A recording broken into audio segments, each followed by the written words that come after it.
As investors, markets, and the tech world continue to grapple with the fallout from Silicon Valley Bank, they will also now have to deal with the latest CPI inflation report that's due out later this morning. For perspectives on what a hot reading could mean for the Fed, for rates, for markets, and for the economy, we want to bring in Krishna Guha. He is vice chairman of Evercore ISI and head of the global policy and central bank strategy team. Also, Emily Rowland, who is co-chief investment strategist at John Hancock Investment Management.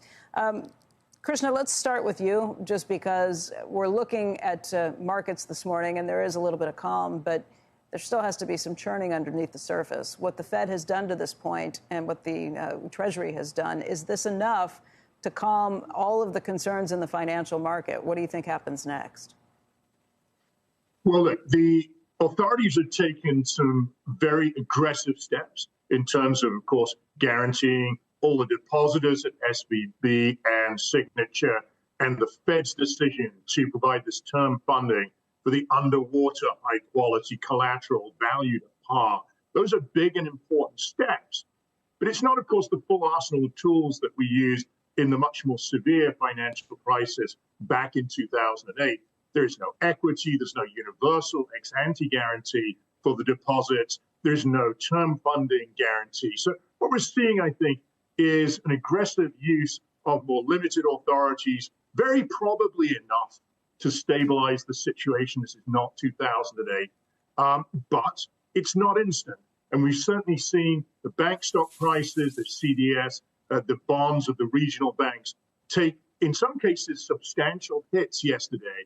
And this is, I think, a reminder that there is some vulnerability to a strategy that relies on zeroing out equity holders and bond holders while keeping depositors whole. It will make it hard for those troubled banks to raise additional capital.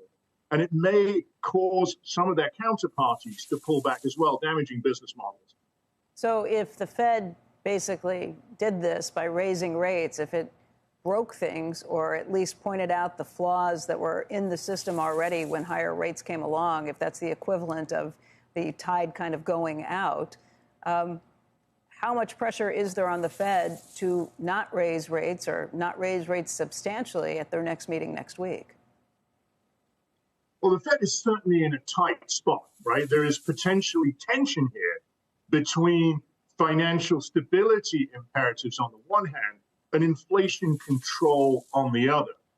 What the Fed will be hoping is that by using financial stability instruments to tamp down the pressures and stabilize the banking system, they will at least over time, when the dust settles, be able to use rates to restore control over inflation. It's still the case, of course, that problems in the banking system that may well generate a meaningful tightening of credit supply might take the place of some of those rate hikes that would otherwise have occurred. But I think the idea that we know the Fed is done at this point is wildly premature, given the strength of the real economy and the hot data to date. So, Emily, that number today, again, we mentioned that 0.4% is the headline number that's expected. What happens if that number's above that? Right now, if you look at the Fed futures, they're anticipating either zero rate hike or 25 basis points. But I think the bigger spread of that is on zero right now. What's your expectation if the number comes in hotter? Does the market have to readjust again?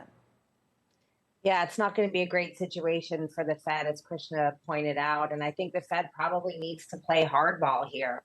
If we see that number coming in hotter, and there is a good chance of an upside surprise here. We're seeing, shelter still a dominant component of inflation. That's gone up. Used car prices are perking up again. Airlines are seeing really strong demand. So the Fed's in a tough situation where they've got to maintain credibility. They need to continue to act aggressively here to tighten in the face of elevated inflation. Look, if you look back at other bank crises or liquidity events, the Fed has historically had the ability to pause or cut rates or implement more QE, but they haven't been in the face of inflationary pressures this elevated. So I think saying the Fed's in between a rock and a hard spot is probably an understatement at this point.